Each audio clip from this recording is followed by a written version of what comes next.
tapos gusto mo siyang ilimit na mag-Facebook hanggang alas 8 lang ng gabi, so yung gagawin mo ay i-block yung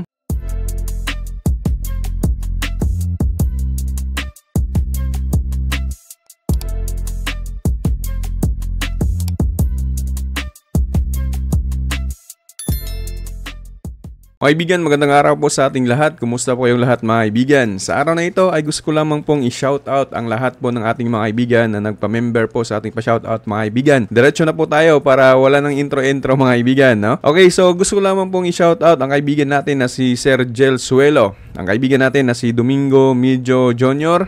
at saka si Yomero Channel at saka kay Roberto Sibalios, ganun din si Mr. Hype at saka si Totong Liarte at saka si Orlando Abarientos. Maraming salamat ho talaga sa inyong lahat na nagstay po sa atin pong pa-shoutout mga kaibigan. Actually, totoo po na napakalaking tulong po ang pagstay ho ninyo sa atin pong YouTube channel para tuloy-tuloy ho tayo na magbibigay ng mga tutorial, lalong-lalo na sa mga maiinit na mga tutorial mga kaibigan or mga fresh na mga tutorial na atin pong ibabahagi sa inyo.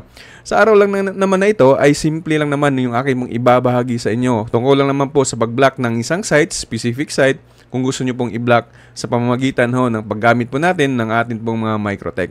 So simulan na po natin mga kaibigan. O nga pala, sa mga baguhan pa lamang po, mag-download ho kayo ng Winbox, tapos i-open ho ninyo. Mas maigi ang gamitin nyo yung pong old version, wag po muna yung mga bagong version. Since marami po mga new version mga kaibigan na beta stage pa lamang po. So ngayon, yung password ng Microtech nyo nasa likod. Tingnan nyo lamang po kasi may mga bagong version ngayon o mga bagong Microtech ngayon na meron na pong password. Yung iba naman maibigan, yung old version na mga Microtech ay blanco po ang password. Ayun to mga ibigan, meron na po tayong password. Connect ko lamang po siya. Okay, so ayan, hex ko lamang po ito lahat.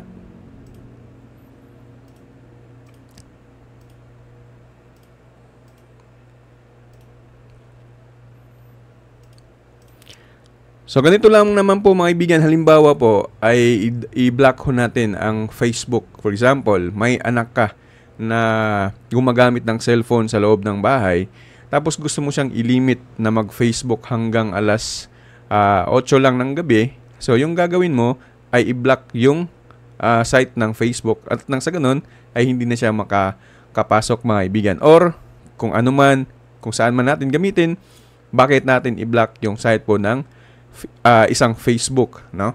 So ito lamang po yung ating gagawin mga kaibigan. Punta lamang ho tayo sa ating pong IP, tapos firewall.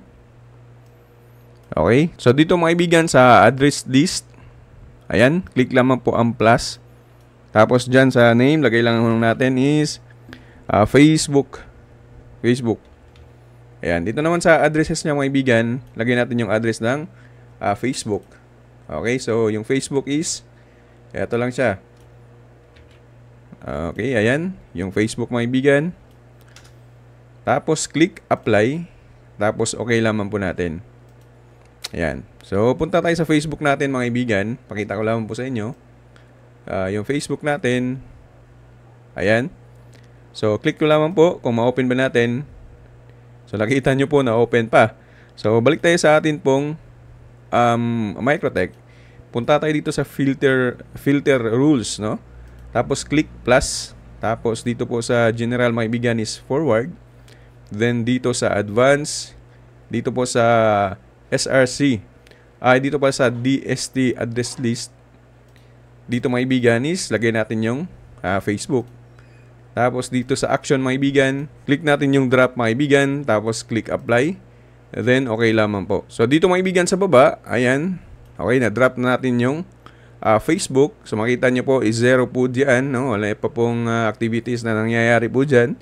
So, check natin ulit yung atin pong Facebook mga kaibigan. So, click natin.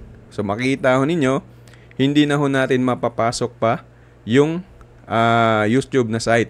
I mean, yung Facebook pala na site. So, kung pupunta tayo sa atin pong YouTube channel, i-click ho natin to. Ayan.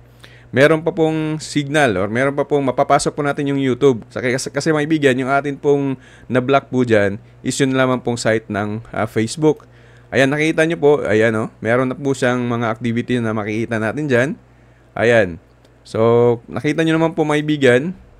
Again, i-X ko yan. Tapos click ko yung Facebook. Click ko. So, hindi na natin siya mapapasok. Ibig sabihin, mabablock na po yan ng ating pong Microtech. Pwede ho kasi nating laruin dito mga kaibigan. For example, etong Facebook, eto mga kaibigan. So, atin pong i-X po yan. Ayan. Tapos, balik tayo sa atin pong Facebook.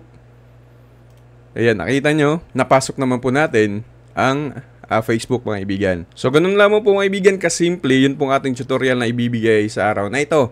O nga pala, sa lahat po natin pong mga baguhan na mga kaibigan dyan, huwag nyo kaligtaan na mag-share, mag-like na ating video.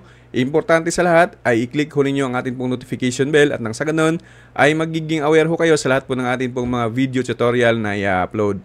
O nga pala mga kaibigan, kung hindi nyo po alam yung ating pong Facebook store or Facebook, ay maaaring mag-follow ho kayo. Bisitahin nyo lamang po, nasa screen. Yan po yung ating pong Facebook mga kaibigan. Iba po yung pangalan natin dyan at iba din po yung pangalan dito. Pero legit po yan kasi may badge tayo sa ating pong Facebook mga kaibigan. Again, magandang araw sa ating lahat and God bless us all.